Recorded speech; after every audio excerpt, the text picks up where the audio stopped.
Mladi zdravniki Slovenije združujemo več kot 1900 članov in smo kot drugi državljani in državljanke pred parlamentarnimi volitvami leta 2022 verjeli predvolilnim obljubam in nastopu Roberta Goloba. Naša interna anketa pred volitvami je pokazala, da je za Gibanje Svoboda glasovalo 30% naših članov, kar je primerljiv delež kot v celotni populaciji. Iz naših vrst je na Ministrstvo za zdravje odšla državna sekretarka. 2 članici sta sodelovali v delovnih skupinah Ministrstva za zdravje in v strateškem svetu za zdravstvo. Po 2 letih vlade Roberta Goloba se sprašujemo, ali so nas prevarali. Danes bi vam radi predstavili 10 polomij te vlade na področju zdravstva. Ker je naš govor časovno omejen, si lahko razširjeno različico skupaj z viri ogledate na spletni strani Mladih zdravnikov Slovenije. Prvič. Gibanje Svoboda je pred volitvami obljubljalo, da bo zdravstvena reforma prioriteta te vlade. Socialni demokrati so obljubljali 30 dni do specialista, Levica okrepitev zdravstvenega sistema in širitev košarice pravic. Vse našteto in več piše tudi v koalicijski pogodbi.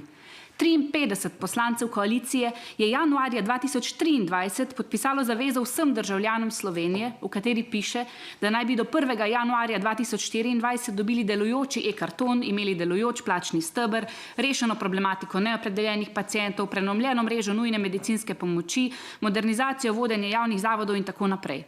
Nič od tega se ni zgodilo. Drugič. Napovedali so ukinitev dopolnilnega zdravstvenega zavarovanja. Namesto tega smo dobili nov obvezen prispevek ter največji zabeležen minus strani Zavoda za zdravstveno zavarovanje v celotni zgodovini. V bodoče lahko pričakujemo še dodatne dvige tega davka, hkrati pa o reorganizaciji in posodobitvi delovanja ZZZS, kaj šele o tem, da bi denar sledil pacientu, ni ne duha, ne sluha. Tretjič. Ob najavi Bešič-Loredanovega interventnega zakona za krajšanje čakalnih vrst smo opozorili na to, da je potrebno jasno opredeliti ciljne storitve ter urediti možnost dodatnega nagrajevanja zaposlenih v državnih ustanovah, ki bi naj te storitve dodatno opravili. Naša opozorila žal niso bila slišana. Četrtič. Kljub vsem obljubam delovni pogoji, ki bi zadržali kader v javnem sistemu, še vedno niso urejeni. Srednje medicinske sestre so še vedno na minimalni plači, iz bolnišnic odhajajo tehnično osebje in čistilke, zdravnikom je vlada dala pisno zavezo o ureditvi plač do 1. januarja 2024, ki jo brez sramu krši, kar je privedlo do najdaljše zdravniške stavke v zgodovini Slovenije. S kadrovsko podhranjenostjo se srečujejo vsi zahodni zdravstveni sistemi, ki pa so razvili bogato tradicijo privabljanja tujih kadrov in ob zaostrenih pogojih doma postajajo vedno bolj privlačna opcija za naše zdravstvene delavce. Z vsakim odhodom se razmere za preostale člane tima eksponentno poslabšajo, kar neizogibno vodi v nove odhode, izgorelost in zapuščanje poklica. Petič. Proti zdravnikom vlada aktivno ustvarja negativno javno mnenje. Totalno vojno, ki bo osamila in izčrpala zdravnike, je napovedal že minister Bešič-Loredan. Aktualna ministrica je ob začetku stavke najela PR agencijo. S tem krhajo zaupanje med bolnikom in zdravnikom, ki je ključno za uspešen izid zdravljenja. Obenem pa večajo možnost nasilnih dogodkov proti vsem zdravstvenim delavcem. Za dimno zaveso kriminalizacije zdravnikov pa se dogaja marsikaj drugega. Naprimer, šestič. Po tekočem traku gredo mimo nas evropska sredstva, ki bi jih lahko uporabili za prenovo in izgradnjo kritične infrastrukture ter opremo. Po informacijah zaposlenih na MZ je temu tako, ker financiranje iz evropskih sredstev onemogoča korupcijo. Iz financiranja iz evropskih sredstev je izpadla recimo mariborska infekcijska klinika. Ocena vrednosti projekta se je potem povečala iz 54 na kar 105 milijonov evrov. Neznano kam je izginilo tudi 50 milijonov evrov, ki so bili sprva namenjeni obnovi UKCL, nato pa nakupu drage opreme. Sedmič. Prenova UKCL Ljubljana, financirana iz proračuna, je ustavljena, saj se je Ministrstvo za zdravje naknadno odločilo dodati protipotresno zaščito, za katero se prej kljub opozorilom stroke ni odločilo. Ob tem je potrebno celo rušiti že narejeno. Odgovornosti seveda ni prevzel nihče.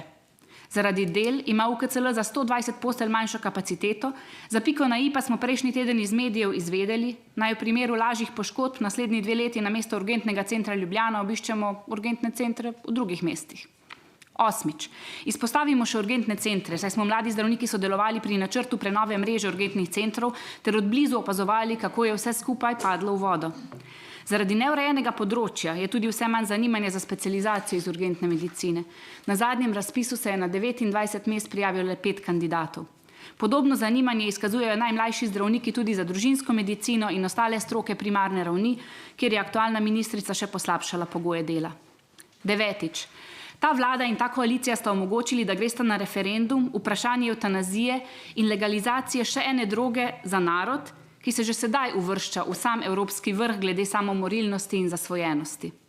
Glede na to, da vlada ni sposobna urediti bolj preprostih področij, se sprašujemo, ali je pametno zaupati v zakonitev usmrtitve, pri čemer vemo, da celo Kanadi in Nizozemski ni uspelo zapisati zakonov, ki bi preprečili strašljive zlorabe in fenomen spolzkega klanca.